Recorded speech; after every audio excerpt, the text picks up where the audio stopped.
Bienvenue dans les Chroniques d'Éberron. Voici le récit de la table des majestueux visiteurs, à l'époque du 7e jour du mois du voile, de l'an 4563.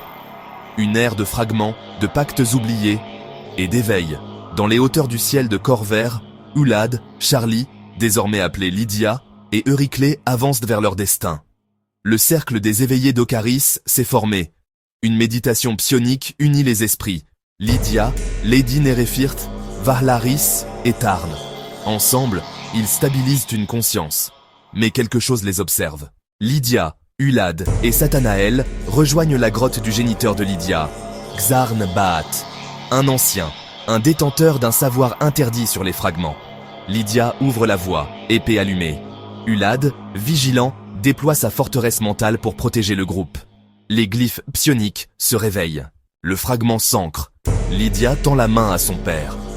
Un pacte est scellé, mais un verrou subsiste. Ulad absorbe un ancien pouvoir, le verrou. Valaris guide son esprit, et les souvenirs de Valène rejaillissent. Le cercle de Valène, corrompu par une organisation mystérieuse nommée l'Adromos. Le savoir devient poison. Ulad confronte Zarn. Ce fragment s'est imposé. Le cercle que vous évoquez n'était pas le bon.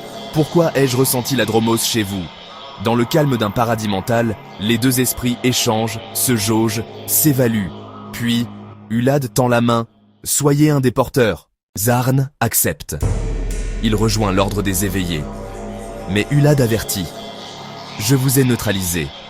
Il y aura des conséquences vis-à-vis des Sorakel. Charlie, déterminé, protège son père.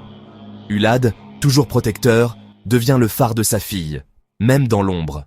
Alors que les vents du Karnat soufflent sur Ashenspires, l'ordre d'Ocaris croît. Mais les fragments sont nombreux. La Dromos rôde. Et les Sorakel attendent. Rejoignez-nous dans le prochain épisode des Majestueux Visiteurs, sur la chaîne Kameidolm Komira.